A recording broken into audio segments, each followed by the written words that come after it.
एक खूबसूरत रियासत ज़रीपुर में, जहाँ सब्ज पहाड़ और साफ दरिया थे, एक शहजादी रहती थी जिसका नाम शहजादी हमना था। शहजादी हमना बहुत खूबसूरत और ज़हीन थी, लेकिन उनमें एक चीज़ बहुत ज़्यादा पाई जाती थी कि वो बहुत ज़्यादा नखरीली थी। वो छोटी छोटी बातों पर मुंह बना लेती, हमेशा नए कपड़े पहनती और अपनी मर्जी के बगैर कुछ भी पसंद ना करती। लेकिन इन सब में सबसे ज्यादा अहम मसला उनकी शादी ना करने की जिद थी। शादी का नाम सुनकर ही वो गुस्से से लाल पीली हो जाती। चूंकि शहजादी हमना की वालिदा उनके बचपन में ही गुजर चुकी थीं, सो बादशाह सलामत ने उन्हें बहुत लाड से पाला था। एक सुबह जब वो अपने खूबसूरत बागीचे में अपने प्यारे तोते संग बातों में मसरूफ थीं,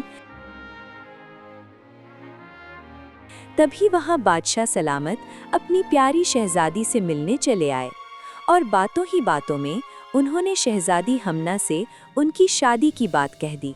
शहजादी हमना शादी का नाम सुन ही गुस्से में आ गईं। वो बोली, बाबा, मैं अपनी जिंदगी अपनी मर्जी से जीना चाहती हूँ, बजाय किसी की बीवी बनकर। बाबा, मैं अपनी जिंदगी अपनी मर्जी से जीना चाहती हूँ, बजाय किसी की बीवी बनकर। उन्होंने इतना कहा और गुस्से से वहां से चली गईं। बादशाह सलामत अब वाकई में फिक्रमंद हो गए। वो अपनी बेटी की इस जिद से परेशान रहने लगे। दिन यूं ही गुजरने लगे।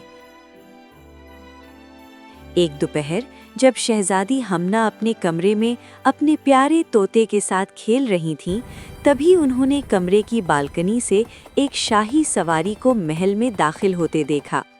वो तजस्सुस में पड़ गईं कि आखिर महल में कौन सा मेहमान तशरीफ लाया है और इसे इस बारे में खबर क्यों नहीं दी गई। इसने थोड़ी दूर खड़ी कनीज को बुलाया और आने वाले मेहमान के बारे में पूछने लगी। ये कौन है? कनीज ने इन्हें बताया कि वो मेहमान इनकी खाला के बेटे हैं, जिनका नाम इर्तज़ा है। शहजादी हमना ये सुन फौरन अपने प्यारे तोते को साथ लिए कमरे से बाहर निकल मेहमान खाने की तरफ बढ़ गईं। मेहमान खाने पहुंचकर उसने शहजादे इर्तज़ा को अपने वालिद के साथ बातों में मसरूफ पाया। शहजादा बहुत पुरकशिश और हसीन था। शहजादी हमना कुछ सोचते हुए बादशाहत सलामत की तरफ बढ़ गईं। बाबा जान, खाने का वक्त हो चुका है। शहजादी ने बहाने से बादशाह को मुखातिब किया। तब बादशाह सलामत ने उनका तारुफ शहजादे इर्तज़ा से करवाया।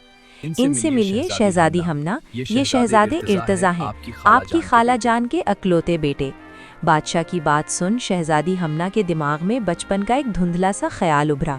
वो हंसते हुए बोली, वही शहजादे इर्तज़ाना बाबा जान, जिनकी नाक बचपन में दरिया की तरह बहती थी। वो शरारत से बोलते हुए हंसने लगी तो बादशाह सलामत ने शर्मिंदा होते शहजादे इर्तज़ा को देखा, जो माथे पर बल डाले शहजादी को देख रहे थे। बादशाह सलामत ने अफसोस से सर हिलाया। ये शहजादी कभी नहीं सुधर सकती। वो मन ही मन में सोचते हुए अफसोस करने लगे। आप भी खाने के लिए चलिए। आप भी खाना खाने के लिए चलिए। बादशाह सलामत ने शहजादे इर्तज़ा का ध्यान खाने की तरफ करवाया और यूं वो तीनों खाना खाने चले गए। खाने की मेज़ पर भी शहजादी हमना अजीब अजीब नज़रों से शहजादे इर्तज़ा को तंग करती रहीं। ये भी उनकी एक चाल थी कि इस तरह कोई लड़का इन्हें पसंद नहीं करेगा और यूं वो शादी नामी बला से बच जाएंगी। दूसरे दिन शाम के वक्त जब शहजादी हमना बाग की सैर कर रही थी, तब वहां बादशाह सलामत तशरीफ लाए। उनके साथ शहजादे को देख वो नाक चढ़ा गई। वो शहजादे की बेजार सूरत देख अपने बाबा जान के करीब होते सरगोशी में बोली, बाबा जान, ये शहजादे इर्तज़ा भाई कितनी सड़ी शक्ल के है। वो जानबूझकर थोड़ा ऊंचा बोली ताकि आवाज शहजादे तक जा सके। उनकी बात सुन शहजादा अब सहन न कर सका और बोला, आप कितनी बदतमीज है। आप में जरा शहजादियों वाली नजाकत और अखलाक नहीं है। शहजादी की बात सुन शहजादी हमना गुस्से से सुर्ख हो गई। वहां खड़ी तमाम कनीजों ने अपने कानों पर हाथ रख लिए और तो और बादशाह सलामत भी इस मंजर से थोड़ा पीछे हट गए। अचानक वहां शहजादी हमना की चीखें उभरने लगीं। वो बस चीख रही थी, इतना ऊंची कि कान फट जाएं। शहजादा इस अचानक हमले से परेशान होते फौरन घबरा गया। तमीज से रहिए।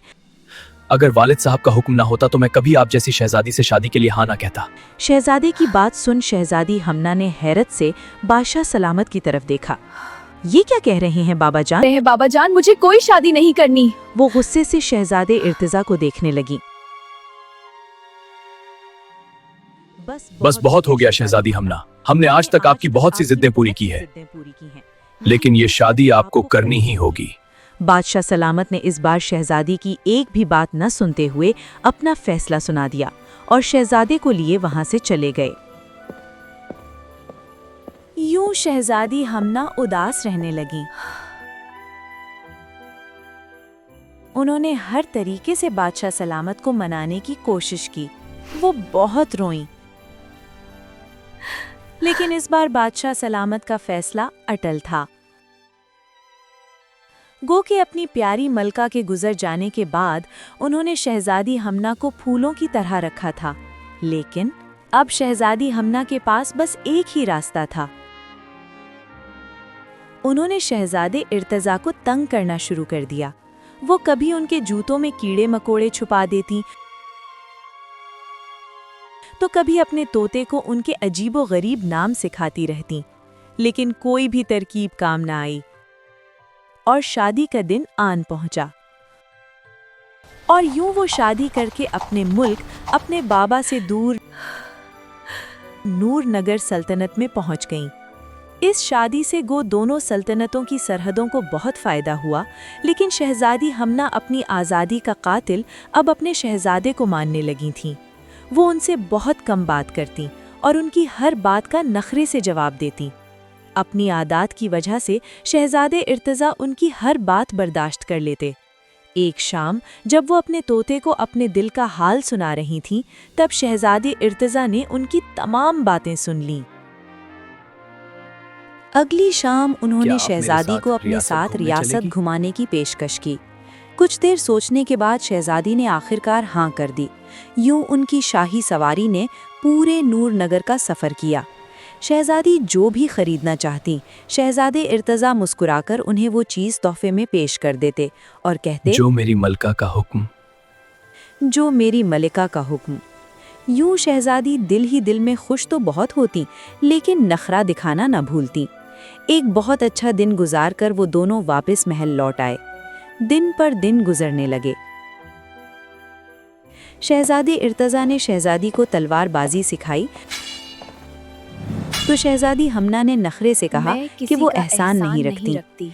यूं उन्होंने वो एहसान बड़े एहसान तरीके से चुकाते हुए अपने हार सिंगार के आला हुनर से शहजादे की आंखें बंद करवाईं और उन्हें शहजादे से शहजादी में बदल दिया। खुद को आईने में देख शहजादे इर्तिजा ने खुद से थोड़ा फासले पर खड़ी हंसती हुई अपनी शहजादी को देखा और फिर वो सब कुछ छोड़कर उनके पीछे उन्हें पकड़ने के लिए भागने लगे और पूरे महल में उन दोनों की हंसी की आवाज़ गूंजने लगी।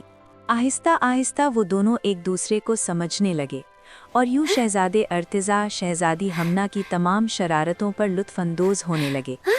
शहजादी हमना ने सियासी फैसलों में शहजादे को अपनी राय देना शुरू की और यूं दोनों की समझबूझ से बहुत सी जंगी लड़ाइयाँ रुक गईं। शहजादी हमना अब भी तमाम फैसले अपनी मर्जी से करती है, लेकिन अपने शहजादे की प्यार भरी राय के साथ।